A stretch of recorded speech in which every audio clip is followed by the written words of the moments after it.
Off the Hook, airing on offthehooksports.com. Your home for real news, real opinions, and what really matters about Tennessee athletics. The Off the Hook podcast at offthehooksports.com or Facebook, YouTube, Twitter, or wherever you go for your favorite podcasts. Apple Podcasts, Spotify, Stitcher, Google Play, TuneIn, iHeart. Like, share, follow, subscribe. Off the Hook with Dave Hooker starts now.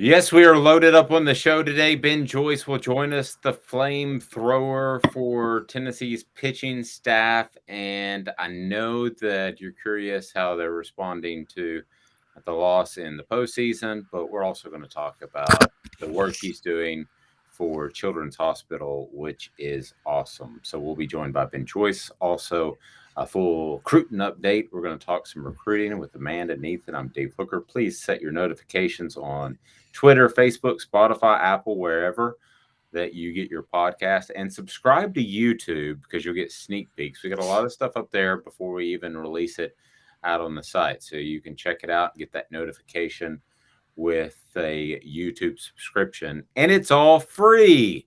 Amanda, how are you this morning? I'm doing well. How are you? I'm well. Ethan, how are you, sir? I'm also doing well. Nothing interesting to report.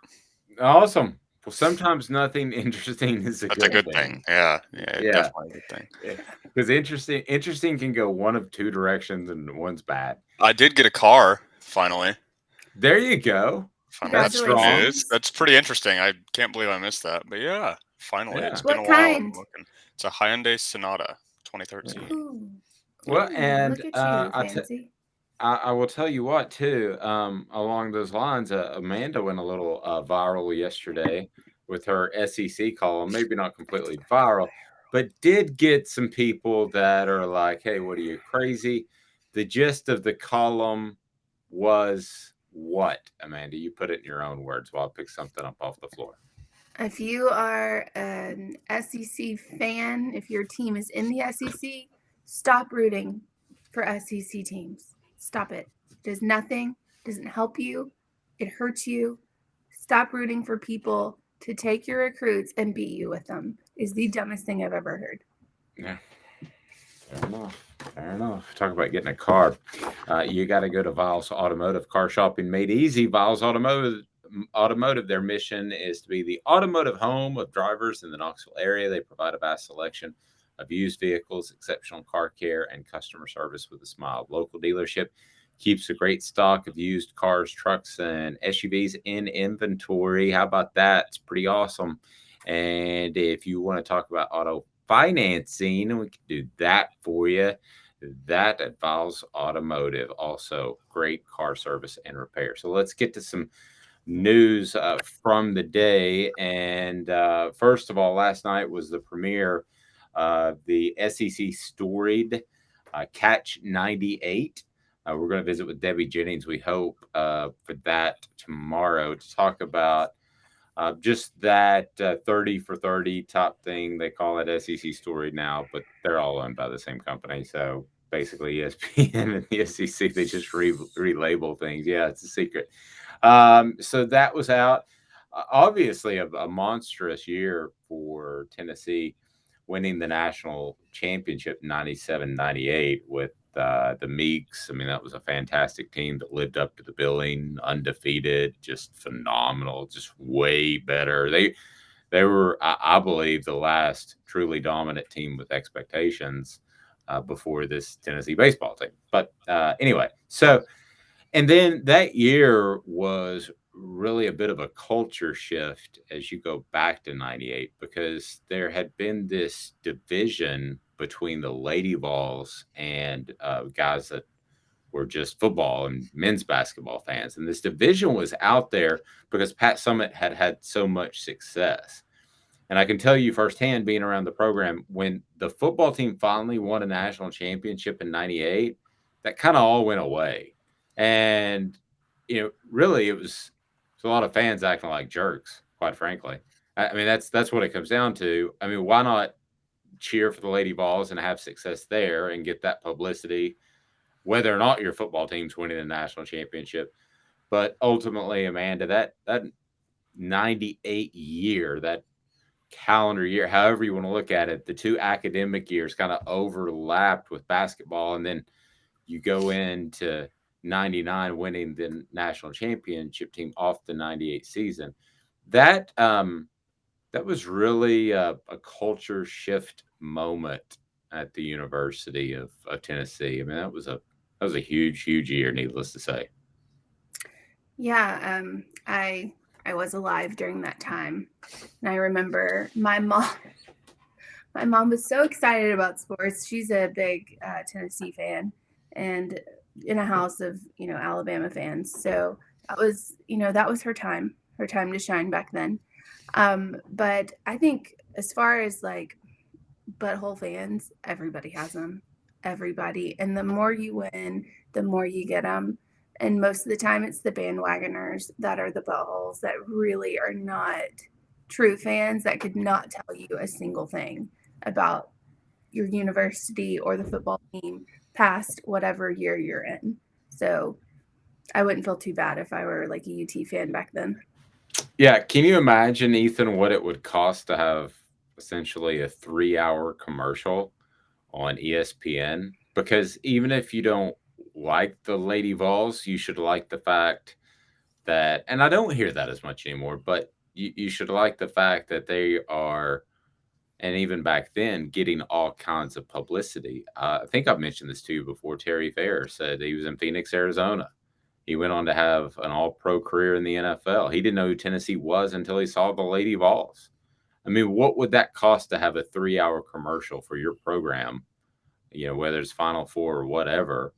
I know it doesn't technically generate revenue. They get a donation and they break even on the books, but you have to do that with Title IX. So why not make the best of it and have that big, huge commercial out there?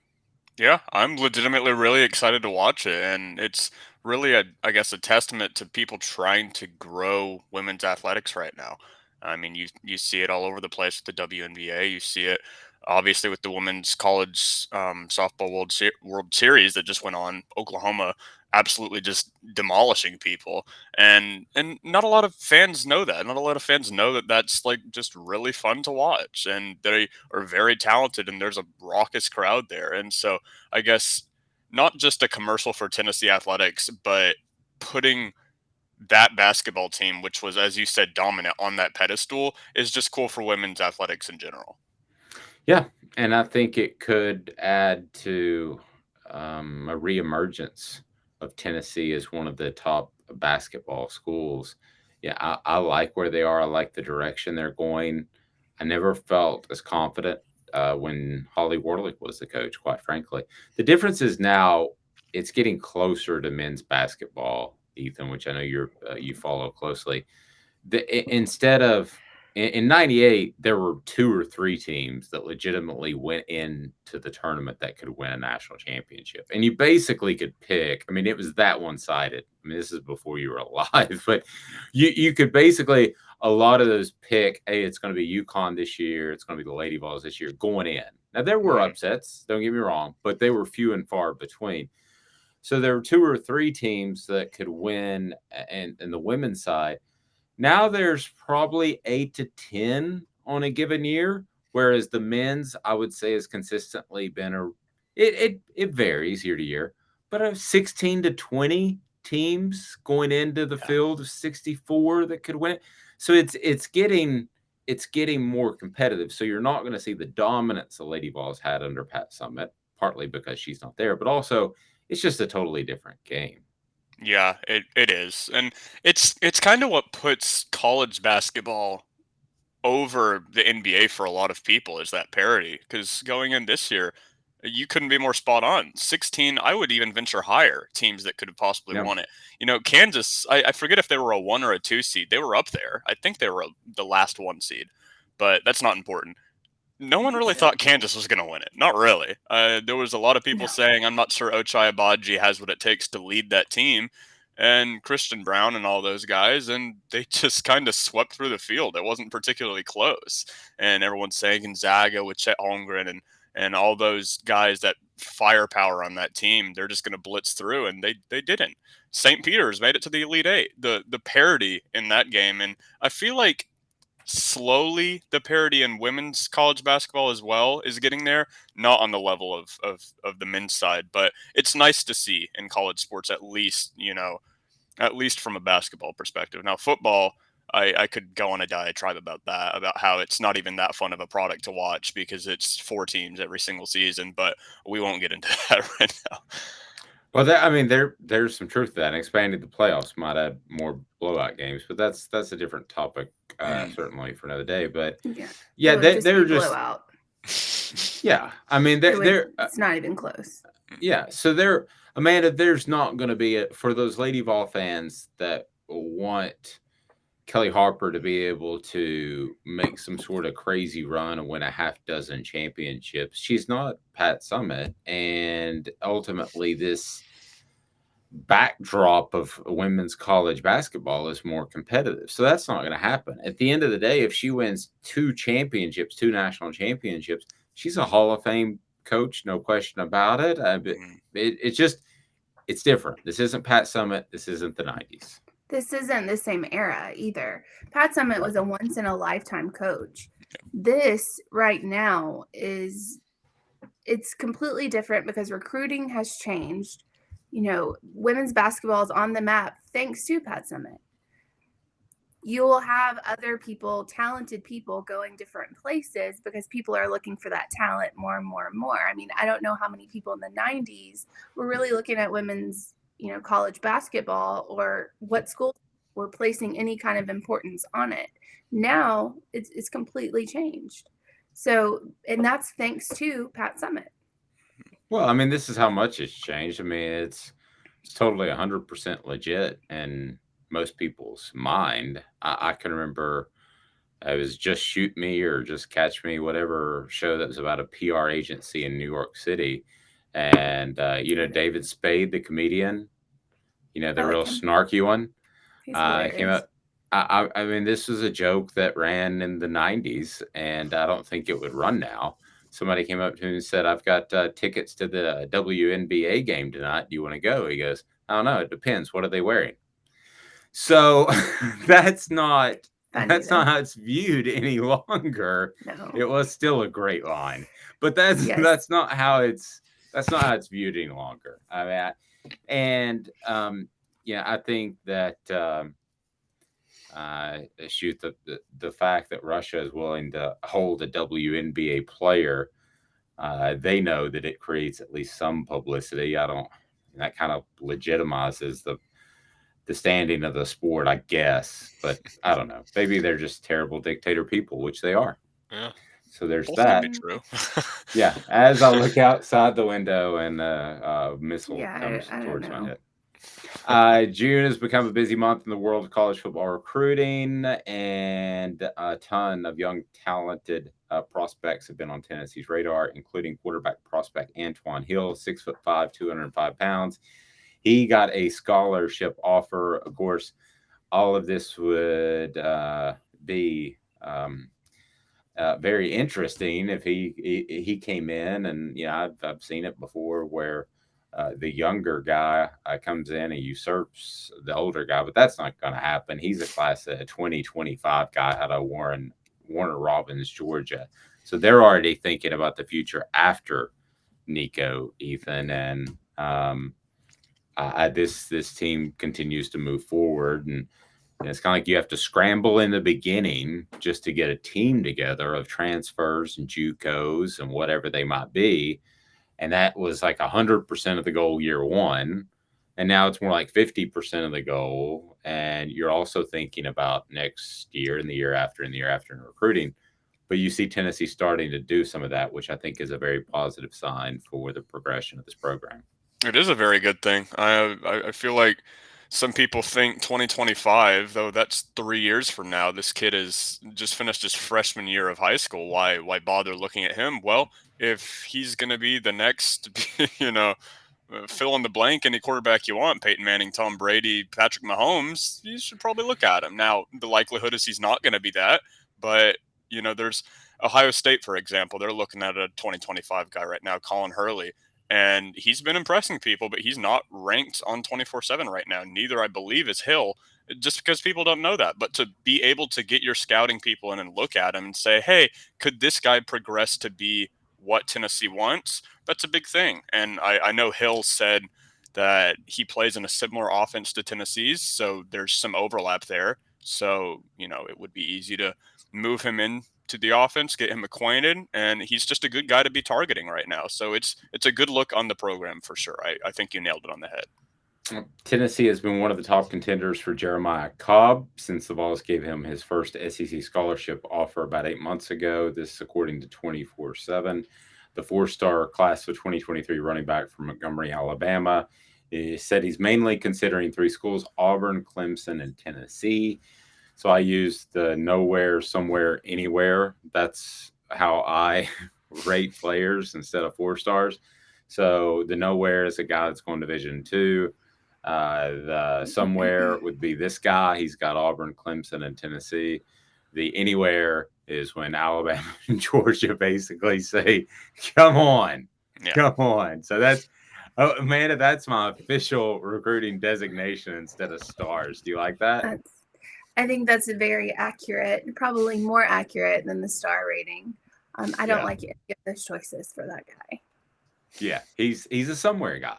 He's a somewhere. He's definitely hey, listen, if my son's a somewhere guy, scholarship wise, I'm all down with it. He likes the color orange too, apparently. Yeah, so there's nothing wrong. Where did you see that? Has he been pictured in orange? Auburn and Clemson. Auburn, Clemson, Clemson. That's right. We had to make some tweaks on the website to make sure it doesn't look like an Auburn website at one point. Like we gotta, because we do have the blue, don't we? Yeah, we have. I quit. She's out. No, it doesn't look like that. And you also had a strong take on Desean Watson. Oh, by the way, let me get back to Jeremiah Cobb. He's scheduled for his visit this weekend, his 3rd official visit, and that will be to Tennessee. Okay, so the Desean Watson thing, you've had some strong takes on. He is now settled with 20 of 24 of the women that accused him of sexual assault. They have said that it's going to be a substantial suspension, which is not easy to say. I think Jimmy Haslam, with all his ties to Tennessee and all the bad stuff that just seems to follow him around, I'm sure he's a man of high moral character. No, he's not. But I think Jimmy Haslam's fine with him being suspended for the entire season this upcoming year. I think that's why he only makes $1 million. All of it's guaranteed, $240 million.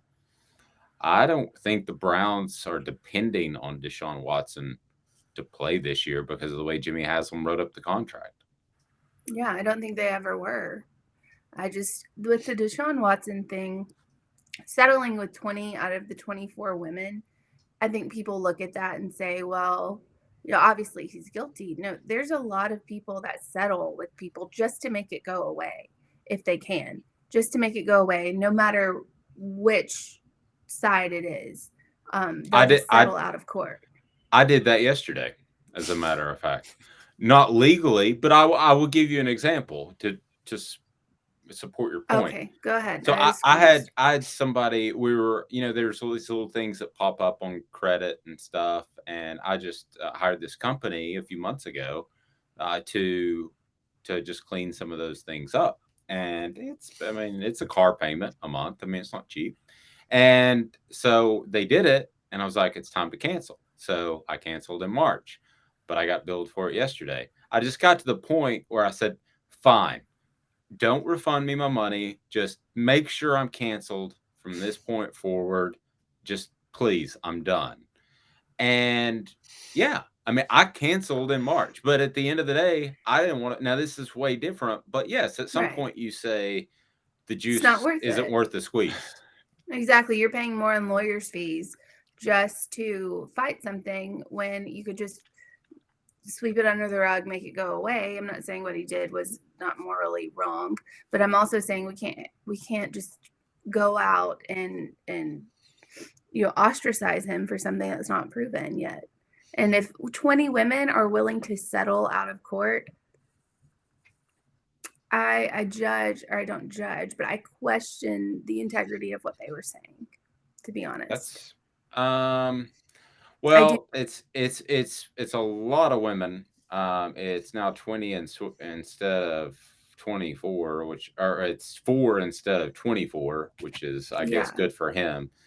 Um, But if you're willing to take the money at that point, you're not really making a moral, like, you're not really going, okay, morally this is wrong.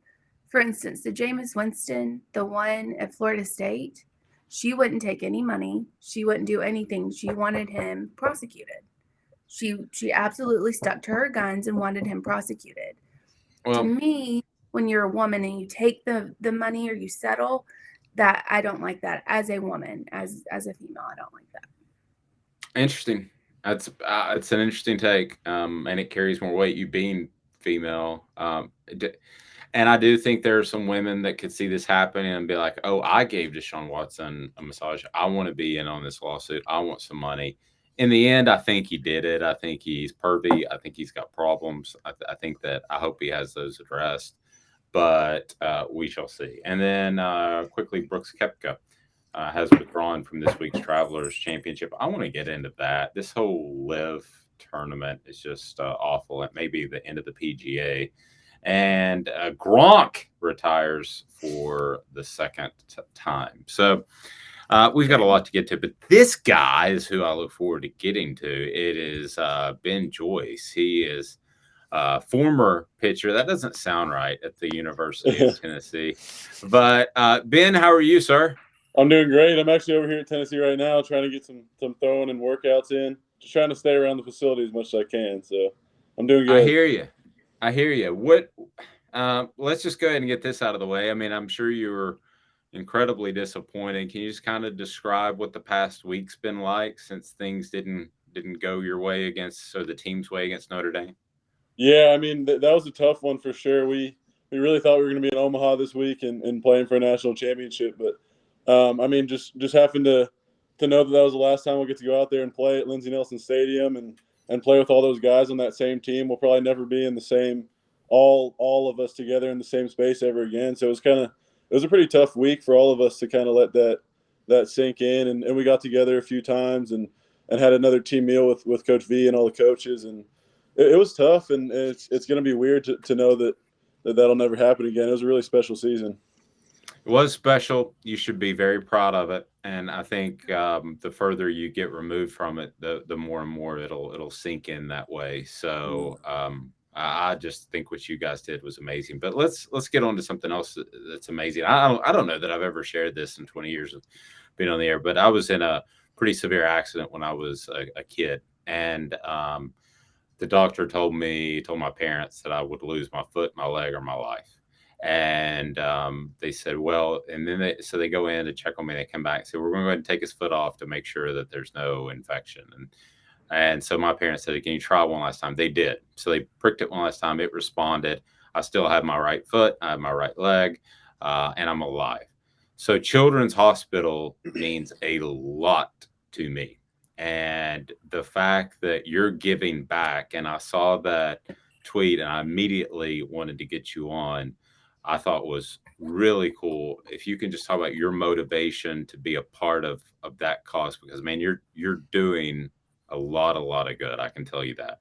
Yeah, I mean, I've always wanted to kind of, I guess now that I have a little bit of a platform, I've wanted to use it to do some good. And me, Kirby, Chase Dollander, Evan Russell, and a couple other guys went to the hospital, I think the day before we played Notre Dame, just to kind of go around and say hey to the kids. And I was like, I just want to do more and do whatever I can. So I reached out to them over email, and we set something up just so that I could try to raise some money and give back as much as I can. And I think I'm going to continue to do more stuff in the future with them. They're an awesome organization, and just seeing those kids and how it brightened their day, just having us around. It was awesome, and it really puts things into perspective. So it's something that I want to continue to do and continue to give back as much as I can. So you took the initiative to reach out to them? I did, yeah. I just wanted to. We went in there and it was awesome, but I just wanted to try to do more and continue to do more in the future. So I reached out to them, tried to set something up. Was there a particular moment during that visit right before was it the Supers or the Regionals? It was right before the Supers. It was right before the Supers, yes, sir. Okay. Was there a particular moment at the hospital that stood out, or you said, "Man, this is just heartbreaking"? Because when you get around people that are suffering like that, you realize at times how good you got it. Yeah, I mean, I think for me it was we came in and talked to a kid, and you could tell he was hurting, but he got pretty happy when we got in there, and then his dad walked out with us and said how much that brightened his day and how hard things had been for him and just how much of a difference we made for him. So that was kind of something that hit pretty deep and just realize how good we have it. And if I have a platform that I can use, why not use it in that way rather than any other way? So it was cool to be able to do that. It's awesome. Ethan, go ahead and jump in there. I know you had some questions as the Joyce pitching tradition will roll on. So that's becoming a thing. Yeah, I'm gonna get with that in just a second. I just had another question on the hospital. Is there a particular reason you chose that medium? I guess to help out with, or is there something from your past that you find that is where you wanted to help out, or? Yeah, actually, when I was in kindergarten, I had one of my best friends had cancer, and I just kind of saw him go through that journey, like kind of throughout his life, and I just wanted to. That's kind of why I chose that certain department. But I want to maybe try to branch out and do other ones. That was just kind of what I chose at first. Yeah. On a happier note, obviously with Zach returning, rejoining the team. Just I guess how do you feel for him, and are you excited for it to watch him next season? Yeah, I'm so excited for him. I think that break was amazing for him, and I've been throwing with him almost every day now, and you can just see how excited he is to get out there and pitch. And I mean, it's awesome to see, and I'm super excited to see where he ends up next year. Yeah, this may not be something that you would want to talk about, so that's okay if you don't. But obviously, anxiety is a pretty huge problem that people see these athletes and they say, they're superhumans. They don't go through the same problems, anxiety, depression that we do. Just, I guess, knowing him and knowing how he's come up, just how do you think he's been able to handle that, and how important do you think it is to raise awareness of that for athletes? Yeah, I mean, I think he handled it really well. He had some awesome people around him. JP Arancibia reached out. He went through the same thing, and he's pretty vocal about it. So it was awesome to kind of see him get that insight from him, a major leaguer who's gone through the same thing, and it really kind of changed his perspective on it and helped him get through it. And the fact that he's been open about it and willing to help other people that are going through the same thing is really awesome. And I'm glad he's trying to spread awareness to that, because a lot of people, I guess, like you said, don't realize that athletes have a lot of anxiety. I mean, we're playing on a pretty big stage and it's just continuing to get bigger. So it's pretty anxiety-filled game, and now that he's raising awareness, I think that's pretty cool.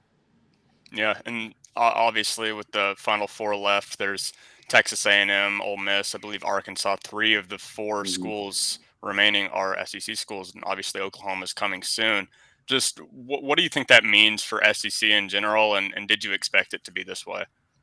Yeah, I think it's huge for the SEC, because I think a lot of people thought this was a down year in SEC baseball. I mean, I guess the standings weren't as close as it really felt, and now that everyone's still out there, there's 3 teams out there in Omaha, and then Oklahoma coming soon. I think it just shows how strong the SEC is every year.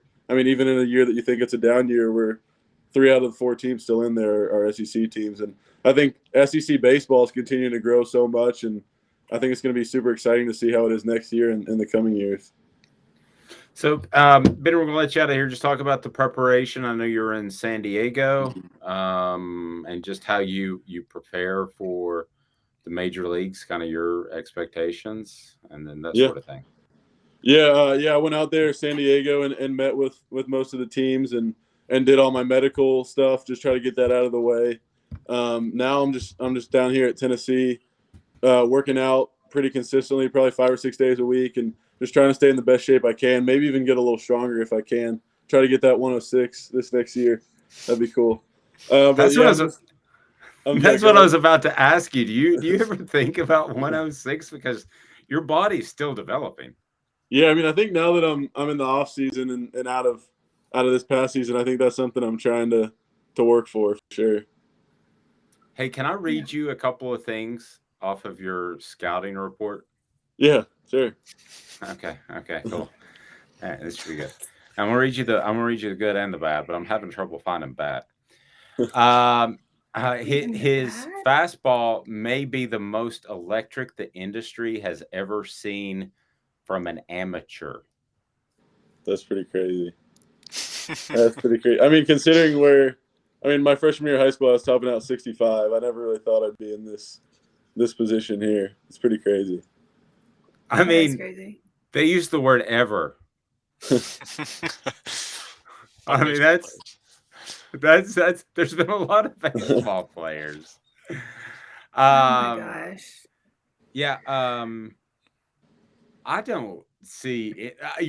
I've done this with football players. I don't see anything negative on yours. Literally, I do not see anything negative on yours, and that has never happened before. I think you're in good shape. Sounds good. What part I'd of say so? Yeah, if everything were equal, what part of the country would you like to play in, or is there a team you'd like to play for? And then we'll let you out of here.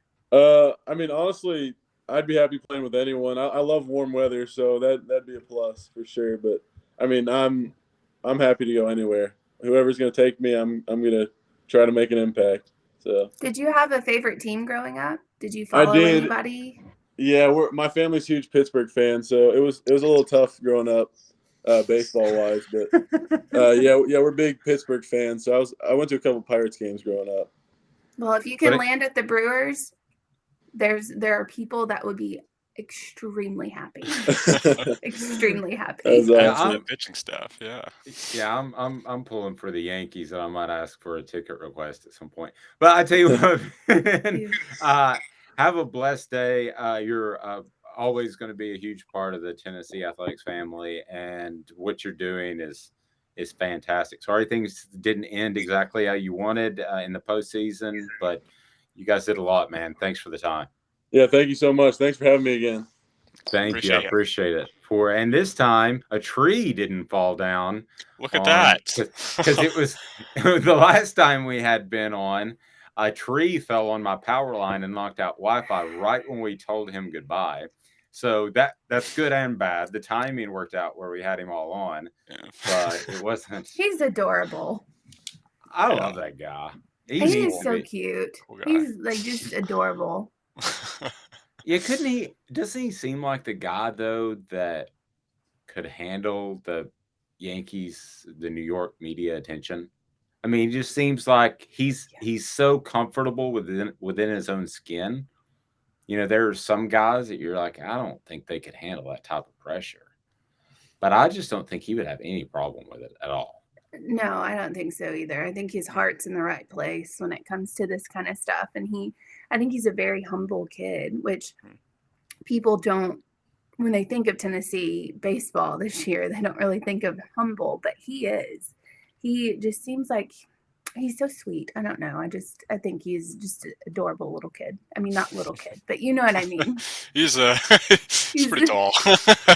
Yeah, I'm sure he's tall, but like he's young. So I see these players and I think of them as kids. So I would agree. Humility is a dying aspect, I feel like, of not just a lot of athletes, just people in general. How many people do you know that are truly humble and like you enjoy talking to them? And you know, I guess that's on showcase there. So yeah, and we officially now have the Cougar Watch for Amanda and Ben Joyce. Want to remind you to set your set your notifications on Twitter. I know. Set your notifications on Twitter, Facebook, Spotify, Apple, or wherever, and subscribe to your to YouTube for sneak peeks. Gosh. Ethan can't believe I went there. But I did. Something to say for sure. Yeah, if somebody calls someone adorable, I don't think that's it. That seems like, oh. Oh, so that's not in the sense of attractive. That's just adorable. No, he's just a sweet. Like he's a cute kid, but I mean he's a sweetheart. That's what's it like. Back. That was going nowhere. You're adorable, Amanda. Back in 2 minutes with a breakdown of Tennessee's complete class as they put together a pretty stellar group for 2023. Stay tuned off the sports. To own the more that owns every job, then get to Vassy Lawn and Garden in Cleveland and get you a Toro. I'm David Vassy, here to talk to you about Toro. With a Toro Zero Turn, you'll get more out of every minute and you'll reach the finish line faster. At Vassy's, we like to say, no matter if you're mowing 3 acres a week or 11 lawns a day, homeowners and business owners alike find confidence in equipment they can trust from top to bottom. Vassy Lawn and Garden, Highway 60 North in Cleveland. Man alive, it's worth the drive.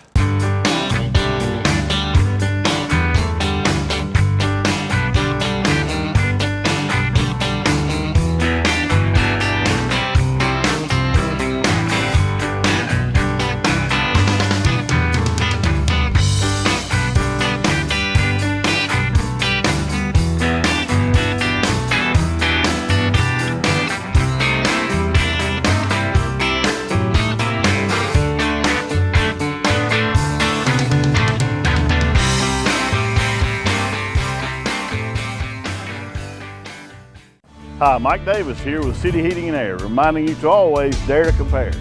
Our team provides quality local heating and air service, installation, and maintenance across East Tennessee. We use only the best equipment like American Standard heating and air conditioning for your residential, new construction, or commercial needs. Honesty, dependability, and customer satisfaction have been the cornerstones of our business since 1961. City Heat and Air. Dare to compare. This is Al's Nest Barbecue Supply, so come on in and see all the different rubs and sauces we have, plus the complete line of Green Mountain grills. Don't be overwhelmed. We have plenty of help so you can produce the best barbecue and amaze your family and friends.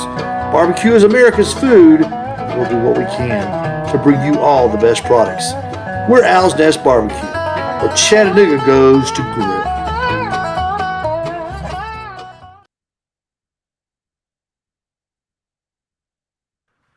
Never too early for barbecue. I'm about there. I'm just about ready. So I can do a barbecue absolutely any time. Almost 4th of July too.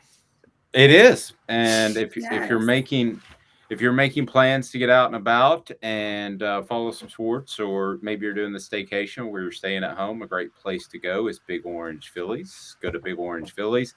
They have the quick bites. If you're listening during lunch, you can go get something cold from the fridge, or you can order hot from the counter. Just really awesome. And they've got fresh ingredients.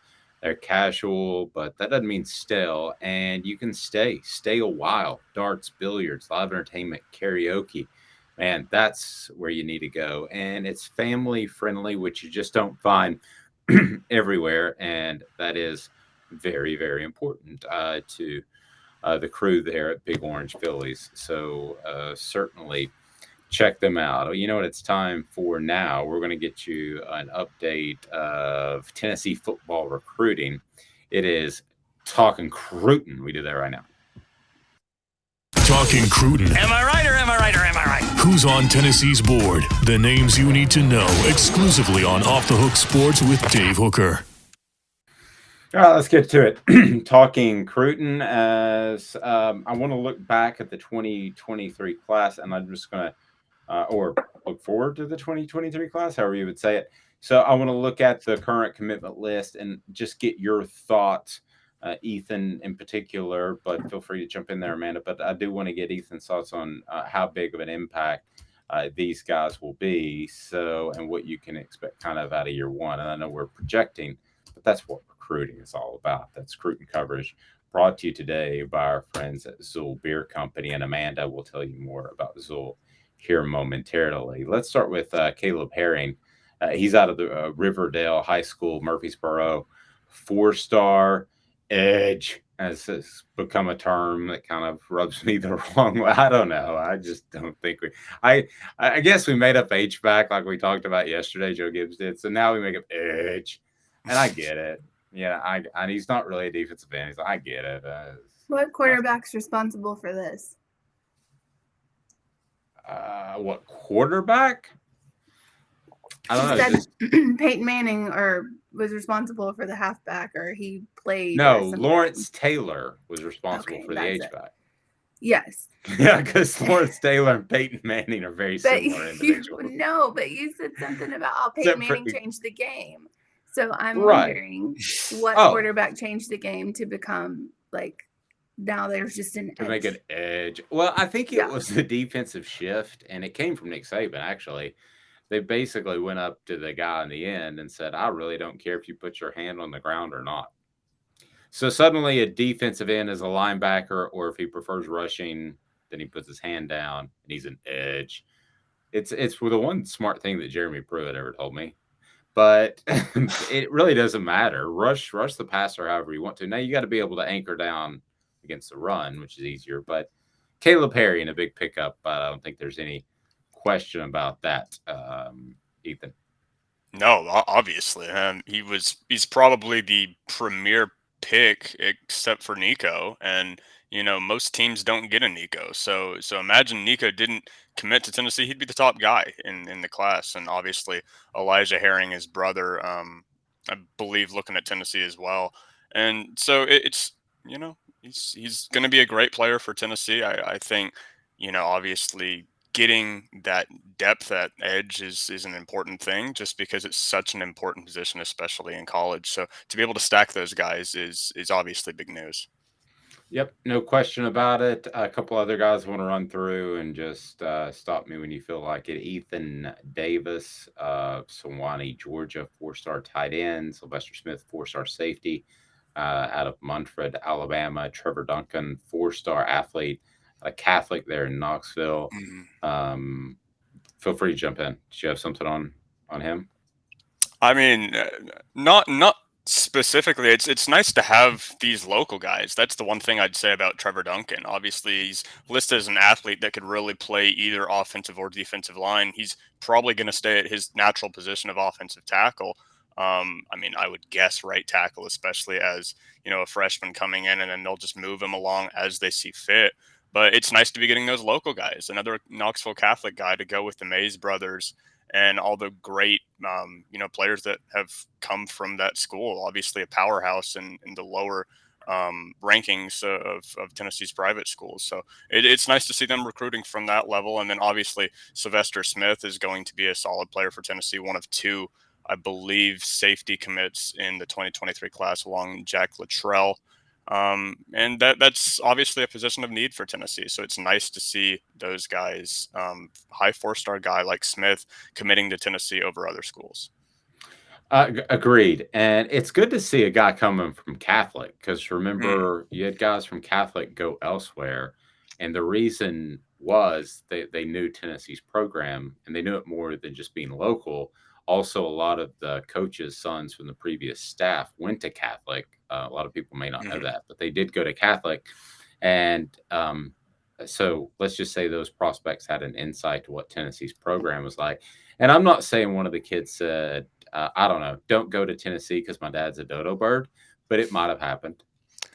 Don't you just call people out? Something I feel like. I mean, listen, think about this. If you're going to school and you're sitting in Spanish class next to the son of a coach down the road, and you end up going to Clemson, Georgia, where the guys have gone recently, you have a little bit of insight that I think is telling. Am I reaching? I mean, that's true. No, you're not reaching, but I think that's true. I do want to, however, get on the tight end thing. I don't think it's a sexy position, but I also don't think people realize how much it impacts the game and how much a quarterback needs a good tight end, one that can also block, because you don't see a ton of those now. You don't see a ton of blocking tight ends. You see more of just like big wide receivers is pretty much what they are. But I think it's really important for UT or any school to land a good tight end. I don't think people don't look at that position as much, but I think that people should be happy about that. I was just about to talk about Tennessee's tight end commitment, which obviously Ethan Davis, 4-star guy out of Georgia. I think he's one of the most important players in the class. I mean, right there with Nico, because, Princeton, Fenton, Warren have done their jobs. They've been good players. They have not been dominant players for Tennessee. And Ethan Davis has the athleticism, has the size. I feel like to possibly, probably not going to be Kyle Pitts over at Florida, but to be someone that Hooker, fill in the blank on any quarterback, obviously Nico coming in the same class with him, can develop a relationship and really be a threat on offense, because it feels like it's been a while since Tennessee has had that very dominant tight end. Jason Witten. Yeah, I know. That's the last one I can think of. I was going to bring him up. Jason Witten. I mean, Jason Witten. Ethan Wolf. I'm at a time was pretty good, good. but not kid- dominant. Not dominant by any means. So I feel like Ethan Davis could definitely be a guy that could, I guess uphold that mantle. Maybe it's an Ethan thing. I don't know. Good name, Oh, Ethan. Lord. Well, the Helms kid would have been really good, but he transferred to Duke after Butch called him a no good bleepity beep, bleepity bleep, bleepity bleep. Brick by brick. It's nice also that Tennessee is obviously progressing in that area, because Fant and Warren have been very serviceable. I think they're going to take a step, both of them, this next year. So to see that going up and to see, I guess, positive outcomes coming from what has been a position of very, very much weakness for Tennessee in past years, that's nice to see. And this commitment just adds to that. I'm not going to name the coach or the family, but did I tell you I had a family call me one time? The dad say, "Hey, I just want to tell you this coach is abusive, and he has a $10 haircut. But this coach is abusive, and I want you to know, and it be on record, in case my son gets a felony, because my son is deeply religious, and if he gets pushed or called this particular name, which I'm not going to repeat, he may lose his temper and punch him out. I'm not endorsing that he should do that, but I just want you to know that, so that you can at least say beforehand there was something that led up to it. Now, it turns out that didn't happen. The kid's eligibility ran out. Everything's fine. But it was that bad over there, guys. I mean, for those listening that are true Tennessee fans, you are in a world of goodness right now compared to where you've been. Between overall stupidity, lack of integrity, lack of caring about individuals, you've been in a bad place for a decade. Not just the football team either. All across. I'll let you keep cooking, but yeah. Oh yeah, and Ethan, I've shared. I mean, you and I have been working together for right at a month now. With some pre-work we did for the site, but I've shared a couple of stories. That's about probably 3 or 4 out of 100. I mean, they were in bad shape. And I will say this, with my hand on a Bible or on my kid's eyes, however you want to say it. Kid's eyes. You never heard that? I bet on my kids' eyeballs. Okay. No. Oh my gosh. But I'm not betting on them, but I would say this. With all the 3 previous coaches, within 2 months at the most, one was 2 days, I heard something incredibly bad about them, and I didn't think that they would work. That was in the off season. I have not heard one bad thing, not one bad thing from the sources that I have at Tennessee about Josh Heupel. No, he's quiet. Well, no, I mean, off the record, he did this stuff. No, I know, but that's the thing I think a lot of people don't understand. The louder the coaches, I feel like the more that they cover up. And not saying when they're provoked, but when they're, just talking trash or when they're doing stupid slogans like brick by brick and stupid things like that. I feel like the more that people do that, the more they're salespeople. They're not really, good for your program. They're just selling themselves. And I think there's a lot that they cover up there.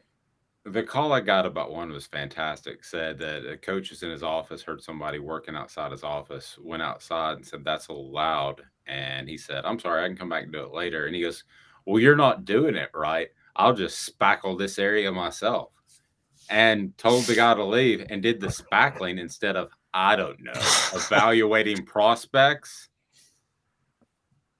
Do y'all want to guess if that's bad hair, no hair, or great hair? Which coach that brick was? Brick by brick? I'm not going to say. Nate Spillman, 3-star receiver out of Lipscomb Academy. Again, not highly touted. I think you're going to see a lot of guys like this, Ethan, that are going to sign on to Tennessee, and Tennessee's going to have their elite couple maybe every year is the goal. But a lot of these guys that are going to fill in, and sure enough, one will surprise us and be an all SEC top player. Absolutely. I mean, Tennessee's obviously going to be going for guys. It seems like we've talked about them every day with Benson, Mazzell. I won't even get into them because you guys have heard me spiel about them. I mean, let's focus on Spillman. 3-star guy. You automatically think, oh, he's just 3 stars. He's not going to do anything. I present Cedric Tillman, a 2-star athlete at a high school, at a same one that Tennessee just picked up Will Stallings from. And I mean, 2 stars, and look what he is right now, and look what he's going to be this season. He's going to be a fantastic player. Obviously, this season he would have gotten drafted this year if he had went, and he's just going to keep raising that stock. So for guys like Spillman, that's who I'd look to. I'd say if Tillman was even lower than I was, then I'm going to be even better than he was. And you never know if it's going to work out for obviously for Nate Spillman, but I would say, now more than ever, the odds are more in your favor to do something incredible at Tennessee. Agreed. Aiden Bustle, 3-star offensive lineman. Again, one of those guys that you take because you're a growing program.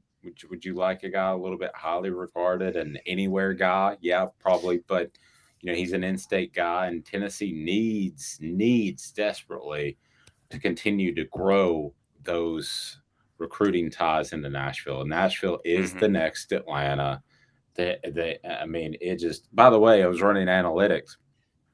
Other than Knoxville, do you guys care to guess where most of our traffic is coming from? I mean, I would guess Chattanooga. No, Nashville. Nashville. My whole family lives there, just FYI. Third is New York City. New York. Interesting. What? There's a lot of people in New York. So. Yeah. Tennessee fans, apparently. Trevor Duncan, forced. I'm checking all these because we're going to do like tour stops and visit with different fan bases. I'm not even joking, as long as we can stay at their home for free. Trevor Duncan, 4-star. I think I mentioned Duncan already, but all in all, I would say that Tennessee, and we didn't even mention Nico kind of by design at the end because everybody talks about him and they should. Nico Amialava. I got it that time. Amialava. Iamaleava. No, you weren't even close. Iamaleava. I said Iamale. Okay, anyway, Nico. So what else would Tennessee like to get out of this class, do you think, Ethan? I would just continue the theme of generality, and that is just more standout defensive players. I was kind of going to go the opposite, but you're right. I mean, you obviously need very good defensive players. I mean, Caleb Herring is the premier one as of right now. If I'm not mistaken, I don't think there's a linebacker in this class as of right now, and that's not a good thing. Tennessee needs to add a linebacker that will be able to be the future of the leader of the defense. But I was going to say just keep adding to those skill positions, because obviously you've got Nico, and you got Ethan Davis. You got to have guys to throw to. And I know I just had my spiel about Nate Spillman. It would be nice to get some insurance in that regard. Obviously, we talked about Jeremiah Cobb a little bit earlier. Just got Will Stallings. Need to be adding running backs, wide receivers, really good talent players that can keep this high-powered offense moving. Because ultimately, if the offense doesn't chug, then the entire system's going to go down. You got to make sure, though, you build the O-line. You have to make sure you keep that going. Protect Nico at all costs. Absolutely. I mean, you need everything as of right now. I believe Tennessee has 2 offensive linemen in this class as of right now. You need a little bit of everything. You can't just stack on wide receivers, obviously. As of right now, they need a linebacker. They need a guy that can, be in the middle and just be that guy. Jalen Smith could be that dude. July 10th, I believe he's committing. But you got to just keep adding to that. Get linebackers. Get more corners, for heaven's sake. You can say it about every position pretty much. Talking Cruton brought to you by Zool Beer Company today. And Amanda, it's always a great place to hang out there at Zool Beer Company. I love the panoramic views, and the craft beers are worldwide award winning. It's pretty strong. Yes, it's very strong. Rhymes Like Dimes won the World Beer Cup, gold in that. I know I mentioned that all the time, but I think it's the coolest thing. But today we have a sour coming out called Neon Distractions, and it is so good. Like it is one of the best I think we've ever done. I mean, it is really good. Really good. Yeah, good stuff. And it's late, but I want to see. Let's go ahead and pin it to the Twitter page and see where people end up. Did you have a poll question for us today, Ethan? What do you have? I'm happy you brought that up. So just I'm trying to get better. I'm kind of a left brain type of guy, as Amanda knows. Our conversations with Amanda on production work usually go something like this. Can you just do this? Amanda, I don't know how to do that. Oh gosh, just let me do it. Yeah. So sorry.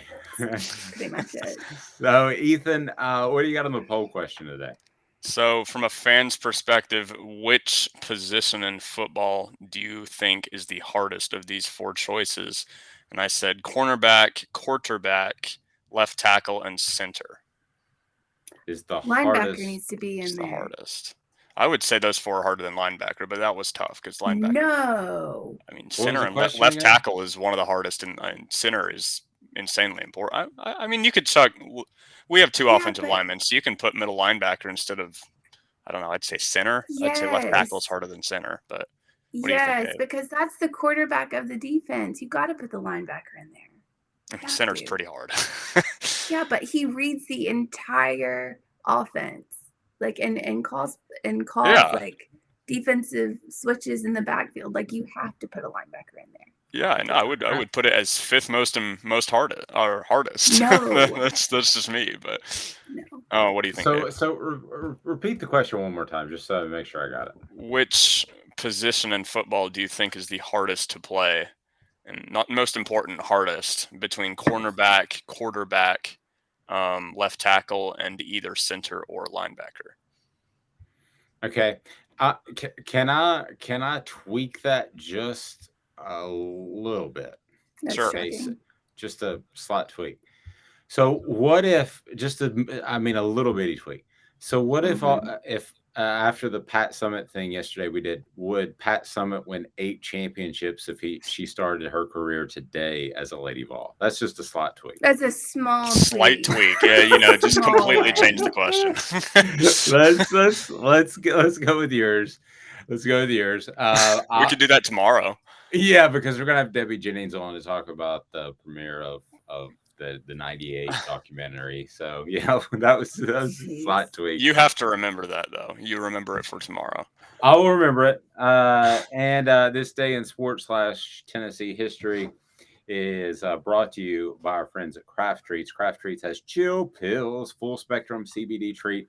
So it contains minor cannabinoids that increase the benefits of CBD, whether it's car ride anxiety, whether it is a storm anxiety, whether it's some aches and pains from being an older dog. Go to crafttreats.com. That's crafttreats.com, and they will certainly make you and your pet happier. So, Ethan, this day in sports / Vols history, anything exciting happen? Not for the Vols. Kind of like I've said, there's just nothing really happening Tennessee-wise. I did find pretty interesting, 1994, on this day, Ken Griffey broke Babe Ruth's record for the most home runs by the end of June. I think that's pretty cool. Wow. Yeah. And that's a guy. Well, and that's a guy that was never accused of steroids, and that's not the live ball era. Yeah, they're phenomenal player. Griffey Jr. is one of my favorites. That's talk about probably the best swing in baseball, I'd say. At least up there. Yeah, not a great conversationalist, but a great player. Yeah. He did not want to be bugged at the event that I was at where his son was a football prospect running around. So we just let that go. But you had to try, right? It's Ken Griffey Jr. Gotta. Yeah. And the way he played is the way, Amanda, we want all of our athletes to play. We want them to give 110% and say, body be damned, I'm going to win for the team. But ultimately, the way he played did beat up his body, and it's why we don't talk about him being one of the greatest players, at least in my opinion, in the history of the game. His body just broke down because he would run full speed into the center field fence. Yeah, because it was all about the team. It was all about, the sport. Unlike Brooks Koepka. We're going to talk about Brooks Koepka tomorrow. That guy loves him some blood oil money. Have a fantastic day, everyone. Brooks. Yeah. And his body's breaking down too. I'm not even sure that that's a big pickup by the Live Tour, but we're going to talk about that some tomorrow. I want to remind you that you have got to go to YouTube and subscribe, and you will be able to get sneak peeks of the content that we have. Set your notification on Twitter, Facebook, Spotify, Apple, wherever you get your podcast, and you'll have the latest. So we've already got something with Jacob Warren up today. Coming up later, we'll have Chalk Talk brought to you by Craft Treats with Chris Landry, a really cool breakdown of some junior college players like Alvin Kamara that have gone on and been very, very successful. We'll also have John Adams up there. So if you go to the YouTube page and subscribe, then you'll be able to get those sneak peeks. For Amanda and Ethan, I'm Dave Hooker. Have a fantastic day, everyone. We will talk to you tomorrow. This has been a presentation of Off the Hook Sports.